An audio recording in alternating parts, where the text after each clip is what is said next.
Hello and welcome back to my channel. Today I'm going to be diving into some of the top tier books I've ever read, my 5-star reads, and books that I would recommend to my friends if they're ever looking for a book to read.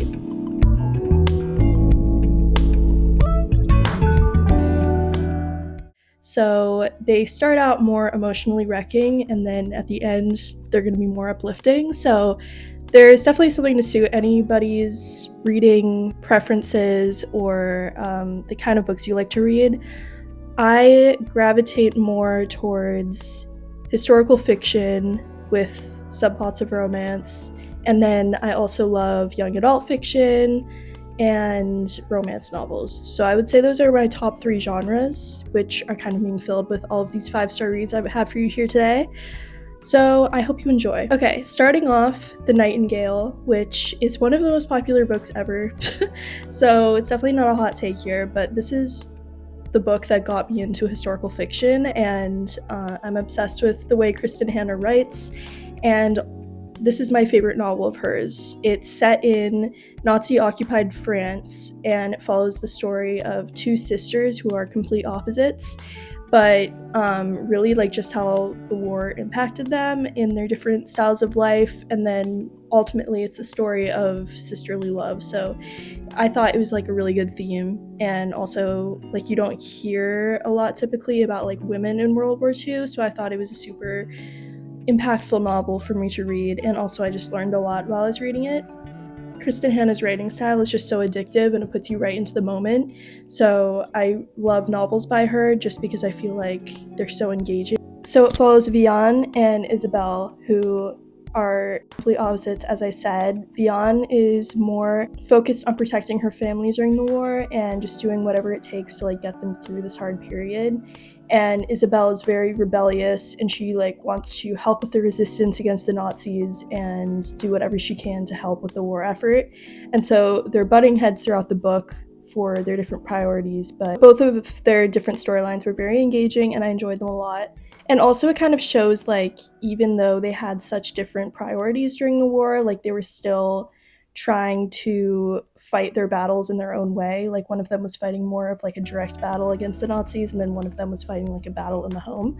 This was a very emotional book, and most people cried during reading it, including me. So I would definitely not read this if you're more like if you don't want to cry while reading a book, don't read this one. Sorry, there's like light shining directly on my head here. Let me try and fix that. Okay, the next book on my list is The Ballad of Songbirds and Snakes by Suzanne Collins, and this is a prequel in the Hunger Games universe. It was written, I think, in 2023 or something, and they've since made a movie out of it, which I'm sure you know.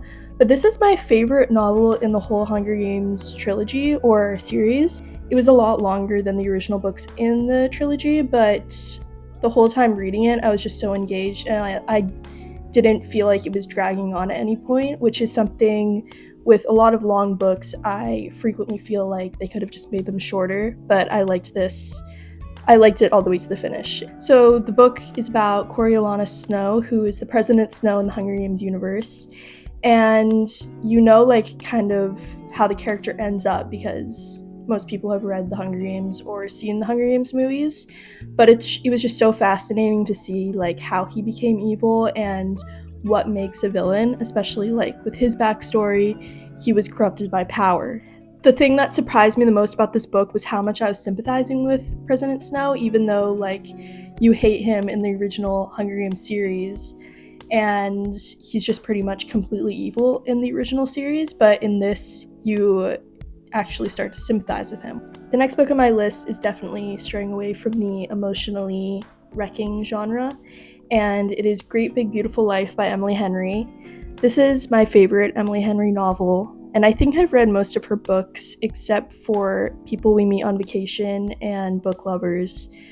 And in this book, she was kind of straying away from the straight-up romance genre, so I really liked that element of the novel. It's about Alice Scott, who is a journalist who wants to write the story about Margaret Ives, who is this dazzling socialite who disappeared from the public eye many years ago, and now she's this old woman living on an island. So Alice really wants to tell her story and be the one to write her biography.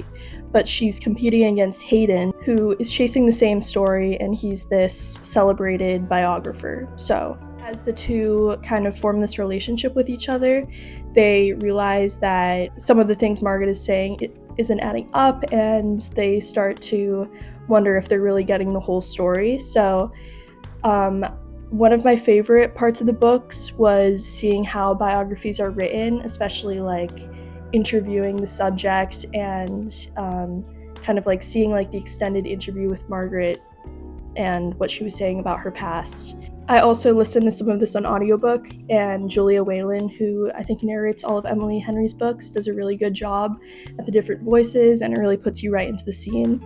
I also just love Emily Henry's writing style, and I just feel like it's very witty, but also like her descriptions are always very good, and it's always just a page turner and a book that you finish really fast.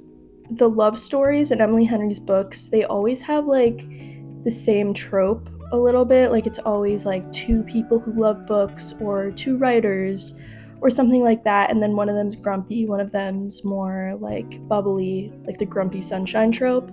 So that's not my favorite trope, but like the romance wasn't like my favorite part of the book. It was more the literary fiction part of hearing Margaret Ives' story. Someone on Goodreads said that this book is like if Emily Henry wrote The 7 Lives of Evelyn Hugo, which I've also read, and that was one of the first books to get me back into reading. I think it's like one of the original book talk books. I enjoyed that book, but I just hated the ending, and I just like some parts of it annoyed me, so I definitely liked Great Big Beautiful Life better than The 7 Lives of Evelyn Hugo. The next book on my list is The Inheritance Games, and it's more of a YA mystery thriller novel. So it's by Jennifer Lynn Barnes, and this is the only series I've read by her, but I've also heard good things about her other series, so I want to try those too. But this book is about Avery Grams, who is left the fortune of this billionaire that she knows nothing about. And so she has to go to his house, and in order to inherit the fortune, she needs to solve all these puzzles, riddles, with the help of his grandsons, who are Jameson and Grayson. So it's very fast-paced, full of twists and turns, and the chapters are really short, so it's another like one of those page turners where you really like you finish a chapter and then it's on a cliffhanger and you just want to get to the next part. So that's like one of my favorite styles of writing, is like fast-paced and plot-driven. So you can also solve the puzzles yourself, which is another fun part of it.